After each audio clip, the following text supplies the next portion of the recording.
Hello guys, welcome to ज्ञान की बात चैनल। आप सभी का मेरे चैनल पे बहुत बहुत स्वागत है। मैं अभी बताने वाला हूँ फिज़िकल एजुकेशन में आपको कौन कौन से इंपॉर्टेंट टॉपिक्स करने चाहिए और क्या क्या टॉपिक बहुत इंपॉर्टेंट है जिसको आप करने से बहुत अच्छे मार्क्स से आप बोर्ड में अच्छा परसेंटेज ला सकते हो। फिज़िकल एजुकेशन में आप बहुत अच्छा मार्क्स लेके आ सकते हो। वो एक ऐसा सब्जेक्ट है जिसमें 100 में 100 भी पॉसिबल है। बस आपको अच्छा सा लिखना होता है और बना बना के लिखना होता है। Note my word. पहले स्टार्ट करने से पहले मैं आपको बताना चाहूँगा कि टाइम मैनेजमेंट और स्ट्रैटेजी के बारे में। देखिए, सेक्शन ए में क्या होता है ना, एमसीक्यू आता है और टू थ्री मार्कर्स का क्वेश्चन आता है। तो आप क्या करना, इसको 30 से 40 मिनट में आप निपटा देना। ठीक है, मैं इसलिए कह रहा हूँ क्योंकि जो सेक्शन बी होता है थोड़ा लॉन्ग होता है और इसमें आपको थोड़ा लिखना पड़ता है। तो और दूसरी बात यह है कि एक स्पोर्ट से 2 क्वेश्चन मत करना।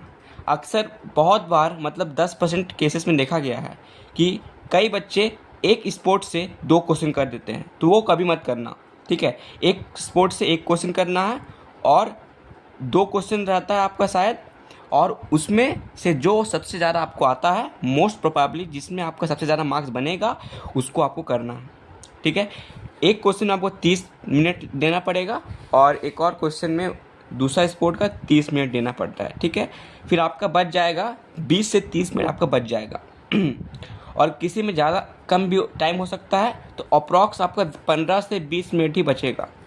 इसमें आप ढंग से अपना आंसर को चेक करना और कुछ छोटी मोटी गलती हुई होगी तो आप उसे करेक्ट करना। तो बढ़ते आगे आपके सिलेबस में, आपका सेक्शन ए में बहुत लॉजिकल क्वेश्चन नहीं आता है, सिंपल क्वेश्चन आता है। तो उसमें आपको क्या करना चाहिए? ठीक है, तो पहली बात, आप सेक्शन ए के लिए पूरा अच्छा से पढ़ के जाना, लेकिन जो मैं मोस्ट इंपॉर्टेंट टॉपिक्स बता रहा हूँ उसको अच्छा से करके जाना, ताकि आपका जो जो आने वाला है वो ढंग से हो। ठीक है, उसमें पहला है आपका, ये सब टर्म्स है, इसे देख लेना।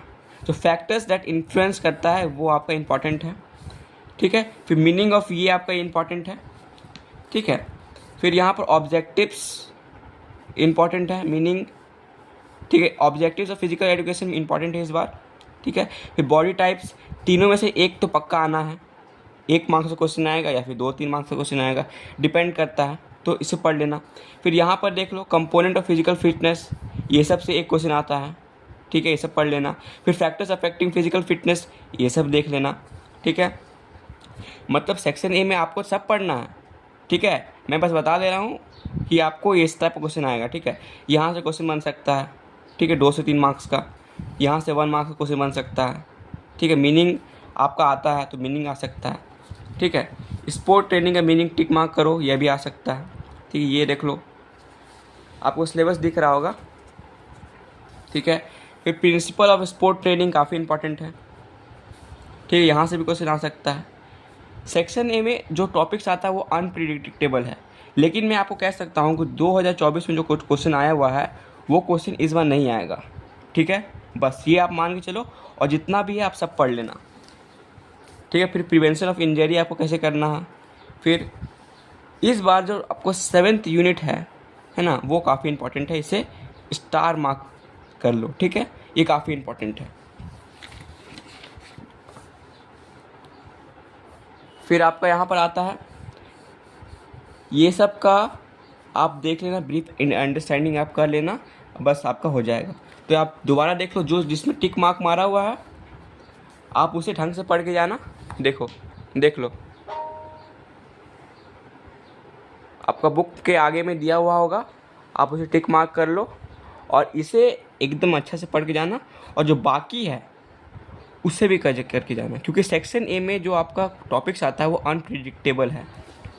ठीक है, लेकिन ये सब काफ़ी इंपॉर्टेंट है, आप टिक मार्क कर लो। ठीक है, हो गया। अब सेक्शन बी में क्या करना है? सेक्शन बी में आपका cricket, football, hockey, basketball, volleyball, badminton है। आपको कोई सा भी 2 गेम्स चुनना होता है, आपने चुन लिया होगा। अब देखो, ये सब मान लीजिए आप क्रिकेट चुन रहे हो और बैडमिंटन चुन रहे हो, तो आप जो भी चुन रहे हो, ठीक है, इसमें एक्सप्लेन द टर्म आता है, तो आपको जितना भी आपका स्पोर्ट है, एक्सप्लेन द टर्म, ठीक है। मान लीजिए आपने क्रिकेट लिया है, तो यहाँ पर देखिए टर्मिनोलॉजी दिख रहा है, यहाँ पर जितने भी टर्म्स दिए हुए हैं अच्छा से पढ़ के जाना, ठीक है। और फिर जितने भी स्पोर्ट्स है उसमें कुछ फुल फॉर्म होता है, उसको पढ़ लेना, ठीक है। फिर यहाँ पर इवेंट्स टूर्नामेंट्स उतने नहीं आते हैं, पर तब भी देख लेना, है ना। कभी कभी ज़्यादा आते हैं, कभी कभी कम आते हैं, तो देख लेना, ठीक है। ज़्यादा आपका सिलेबस वास्ट नहीं है, ठीक है। जो बच्चे कंप्यूटर पढ़ रहे हैं उसका बहुत बड़ा सिलेबस है, ठीक है। जो बच्चे इकोनॉमिक एप्लीकेशन पढ़ रहे हैं वहाँ कम है, ठीक है। लेकिन सबका अपना अपना है, सब बैलेंस्ड है, ठीक है। यहाँ पर टर्मिनोलॉजी देख लेना, मतलब जो भी स्पोर्ट चुन रहे हो, मान लीजिए आप बास्केटबॉल चुन रहे हो, तो उसमें जो भी टर्म्स है, प्रोसीड्यूर्स है, ओकेशन है, आप देख लेना, ठीक है। तो इस वीडियो के इतना ही। मैं फिर से रिपीट कर रहा हूँ, मान लीजिए आप क्रिकेट चूज कर रहे हो, तो आप उसमें टर्म्स को देख लेना, फुल फॉर्म्स को देख लेना, टूर्नामेंट्स को देख लेना, कोई ओकेशन को देख लेना, ठीक है। फिर कोई प्रोसीड्यूर होता है, ठीक है, वो आप चेक कर लेना, ठीक है।